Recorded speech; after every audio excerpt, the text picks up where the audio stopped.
ये है मान मंदिर, जिसे हम मानगढ़ भी कहते हैं बरसाना में, जहाँ पर कृष्ण ने श्रीमती राधा रानी का जो चिड़चिड़ापन है इसे शांत किए थे। बरसाना में ब्रह्मगिरी पहाड़ियों की चोटियों में से एक मानगढ़ के ऊपर ये स्थित ये मंदिर है। यहाँ पर कृष्ण को प्रेम पूर्वक क्या कहा जाता है? श्री राधा मान बिहारी जी के स्वरूप में उनकी यहाँ पूजा की जाती है, जिसका उल्लेख पद्म पुराण में भी कहा गया है। भगवान ब्रह्मा जो है अपने पहले राधा और कृष्ण की लीलाओं को देखने के लिए उनके चरणों को अपने कमल उनके चरण कमलों की धूलि को अपने सिर पर प्राप्त करने की इच्छा से कठोर तपस्या करते। और ब्रह्मा जी की इस कठोर तपस्या को देख के भगवान बड़े प्रसन्न हो जाते और कृष्ण ने उन्हें बरसाना में स्वयं को पर्वत के रूप में प्रकट होने का वरदान दे देते। और फलस्वरूप क्या होता है? इस पर्वत को ब्रह्मगिरी के नाम से जाना जाता है आज। देखिए, ब्रह्मगिरी में 4 अलग-अलग चोटियां हैं, जो भगवान ब्रह्मा के 4 सिरों को जो है प्रेजेंट करते हैं, यानी प्रतिनिधित्व करते हैं। और ब्रह्मगिरी के ठीक बगल में एक दूसरी पहाड़ी है, जिसे हम लोग विष्णु पर्वत कहते हैं या विलास पर्वत भी कहते हैं, जिसे भगवान विष्णु का स्वरूप ही माना गया है। और इन पहाड़ियों की 4 चोटियां हैं, मानगढ़, भानगढ़, दानगढ़, विलासगढ़, ये 4 चोटियां हैं यहाँ पर।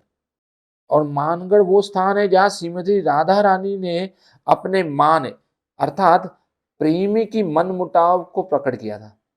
और बाद में राधा जी की सहेलियों की मदद से कृष्ण ने उन्हें प्रसन्न किया। देखिए, इन लीलाओं को कभी भी सामान्य प्रेमियों के झगड़ा समझने की भूल ना कीजिए। और जो व्यक्ति इसको आस्था के साथ इन लीलाओं में भाग लेता है या सुनता है, उसे कृष्ण और राधा रानी के प्रेम की प्राप्ति होती है। इसलिए बड़े ध्यान पूर्वक इस लीला को सुनिए। ऐसा प्रसंग आता है, मानगढ़ का लीला। तो एक बार कृष्ण ने अपने मित्र सुबल और वृंदा देवी के माध्यम से कहा था कि वे राधा जी से मिलना चाहते हैं। और तुरंत तद तद अनुसार क्या हो गया? राधा जी निश्चित समय में कृष्ण की प्रतीक्षा करने लग गई और राधा जी निश्चित समय पर कृष्ण की प्रतीक्षा कर रही थी। और हालांकि कृष्ण की मुलाकात चंद्रावली की मित्र जो है पद्मा जी से हो गई। जब वो राधा जी से मिलने जा रहे थे, तभी पद्मा जी जो है वो कृष्ण से कहती है कि चंद्रावली उनके अनुपस्थिति में बड़ी ही पीड़ित है और उनसे मिलने के लिए बड़ी ही तरस रही है। और पद्मा जी क्या कर रही है? बार बार कृष्ण को चंद्रावली से मिलने का अनुरोध कर रही है, अनुरोध करती जा रही है। और कृष्ण जो है उनके अनुरोध को अस्वीकार कर नहीं पाए और उन्होंने क्या किया? थोड़े समय के लिए ही चंद्रावली से मिलने का विकल्प चुन लिया। देखो, हालांकि चंद्रावली के साथ अपनी लीलाओं में इतना मगन हो गए कि उन्हें समय का आभास ही नहीं हुआ कि श्रीमती राधा रानी जो है उनकी प्रतीक्षा कर रही थी। अब इसी बीच में क्या हो गया, थोड़ा सस्पेंस हो गया कि राधा रानी की जो तोता है, उन्हें सारा वृत्तांत जो है वहां पर जो लीला हुआ था, वो सारा वृत्तांत जो है चंद्रावली के साथ कृष्ण का सारा बता दिया। चंद्रावली के साथ उनकी लीलाओं के बारे में पता चल गया। भगवान कृष्ण के देरी का कारण समझ के राधा रानी क्या हो गई? नाराज हो गई कि भाई मैं अभी तुमसे क्या है मनमुटाव हो गई। अब यहाँ पर भगवान कृष्ण पहुंच जाते हैं समय पर। यहाँ पर भगवान पहुंच जाते हैं और कृष्ण उन्हें सांत्वना देते हैं कि कोशिश करते हैं, लेकिन सारी कोशिश करने के बावजूद भी राधा रानी को जो है शांत नहीं कर पाते। कृष्ण उनको क्षमा मांगते हैं, भीख मांगते हैं, लेकिन राधा जी जो है उनको सारे चीजों को अस्वीकार कर देती है। और अंत में क्या था? कृष्ण ने राधा की जो मित्र हैं, जो मैत्रिण है विशाखा जी, उनसे मदद मांगते हैं। और विशाखा जी क्या करती है? उनको एक आइडिया देती है। उनको क्या करती है? और विशाखा जी उन्हें एक उपाय कहती है कि आप जो है सखी बन जाओ, अर्थात क्या है? महिला मित्र बन जाओ। और विशाखा जी क्या करती है? उन्हें एक सलाह देती है। उन्हें कहती है कि खुद को सखी के रूप में छिपा लो, यानी कि महिला मित्र बन जाओ। अब जब कृष्ण ने सारे जो है उपाय जब विफल हो गए, तो विशाखा जी ने जो कहा उसको स्वीकार कर लिया और उसके लिए सहमत हो गए। और कृष्ण क्या कर रहे हैं, विशाखा जी के साथ वहां पे चले गए। और विशाखा जी क्या करती है, वहां पर राधा रानी के सामने उनको श्याम सखी के स्वरूप में प्रस्तुत कर देती है।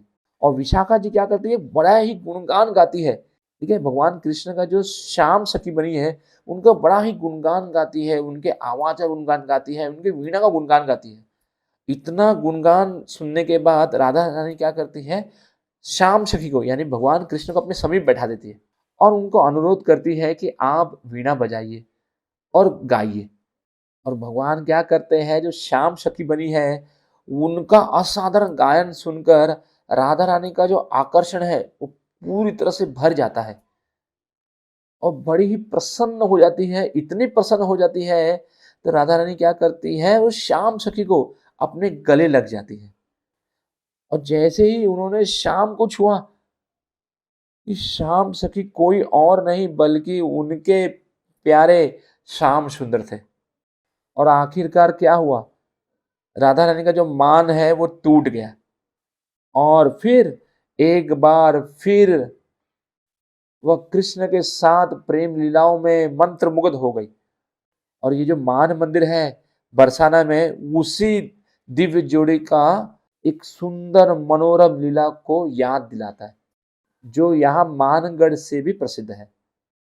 इसका उल्लेख जो है आदि वराह पुराण में भी कहा गया है, जिसका अर्थ है इस श्लोक का, श्री मान मंदिर देवताओं और गंधर्वों जैसे देवताओं के लिए भी एक आकर्षण स्थान है, जहां पर कृष्ण ने राधा को शांत किया और उनका मान तोड़ दिया। मैं ऐसे बहुमूल्य रत्नों और आभूषणों से सुशोभित इस स्थान को सादर प्रणाम करता हूं। इसका उल्लेख कहां पर लिखा है, आदि वरा पुराण में। श्री श्री राधा मान बिहारी भगवान की जय।